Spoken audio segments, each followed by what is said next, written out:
Okay, and something a little different today.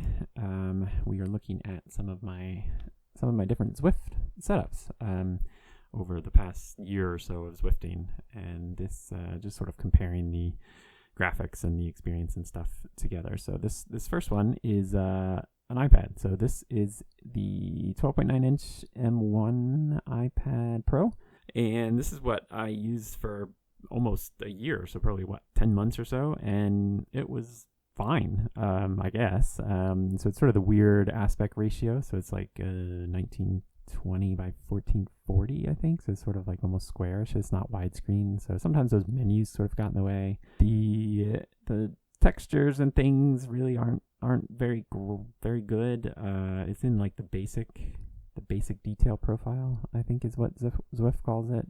So there aren't really any shadows.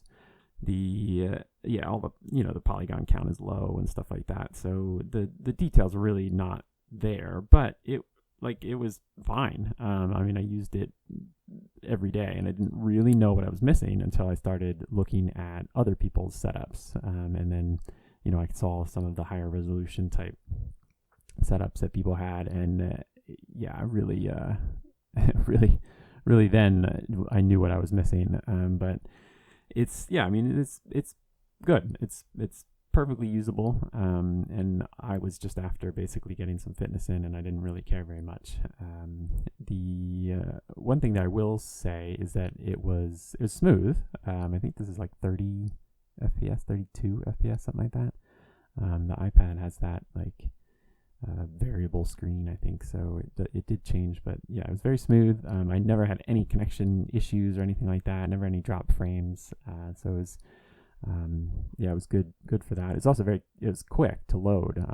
So out of the three setups that we'll look at, it was by far the fastest to load up Zwift and like get riding. So if you were late for a race, something like that, you could literally just hop on the bike, flip the iPad up, and it was like ready to go basically.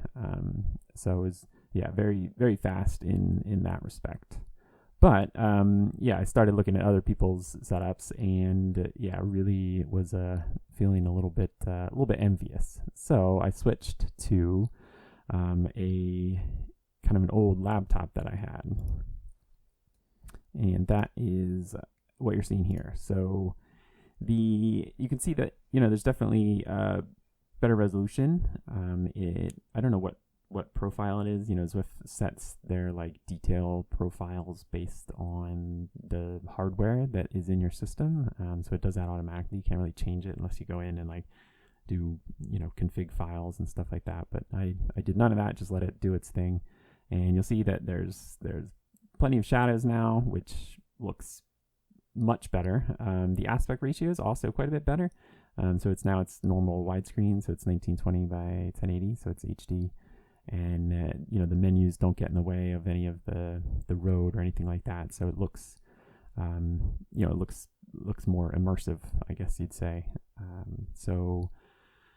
And I was definitely happy with the way this looked, but the performance left a little bit to be desired. Not my performance. I mean, that certainly leaves a little bit to be desired, but the graphic performance. So this is there's some dropped frames. I don't know if you noticed there was a little bit of a dropped frame back there.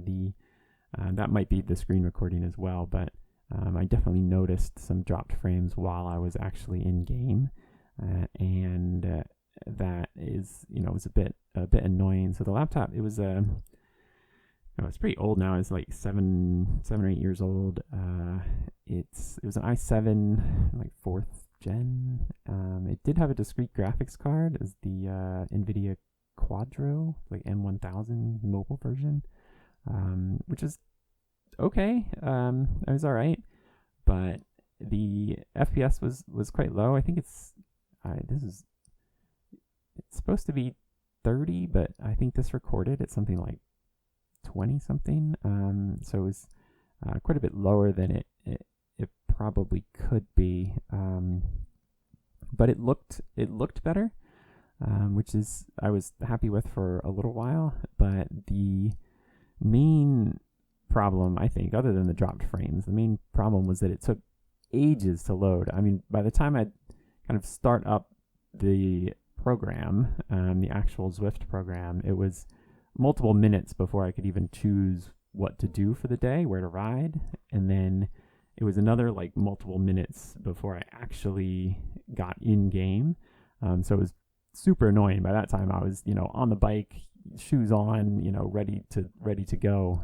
So I was late for a race or something. And then there was, no way that I was making the start if I only had a couple of minutes to go. So that was very annoying, and quickly got old very fast. So I ended up switching to a kind of a higher end gaming PC that I had. Actually, I had intended to switch for a video editing rig, but so I kind of switched that to be my main Zwift computer. And that is what you're looking at here. So switch to nighttime. Just ignore that. Zwift World is happy to show a bunch of shadows in the middle of the night. Still get tons of shadows. I don't know if you can see the difference in the frame rate, but this is much smoother actually viewing it. I'm also using a bigger monitor on this, so it's not the laptop 15-inch monitor. It's the this is like a 24-inch monitor. So it's it much better in terms of the experience, I guess. The specs on the new computer, it's an i7. It's a 12 or 13 generation i7 with an NVIDIA RTX 3060 Ti. So it's not top of the line, but it's definitely improved over the old laptop that I was using, and it's much faster to load, which was probably the biggest deal, I guess, for me.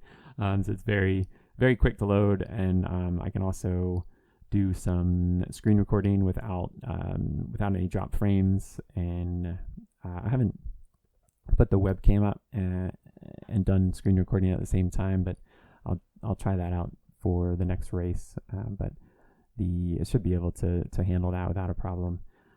This is the I believe it's the ultra profile, and it's I think I'm displaying in HD, so 1920 by 1080, but it's actually rendering in ultra, which is like 1440.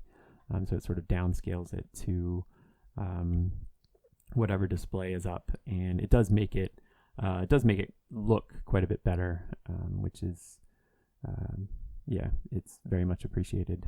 And I spend multiple hours per week in games, so it's nice to have something that's good looking, and also something that I can like appreciate while I'm riding, which is good. So next I'll try to sort of put them all side by side so you can take a look at everything while they play together. And that's it. You really see the differences here, mainly in the rider shadows, but also in the backgrounds and everything, in the world itself. Just looks much sharper, and it's a lot smoother. It might not come through on the YouTube version, but definitely a lot smoother and faster, more stable, and everything on the new setup. So I'm happy with it.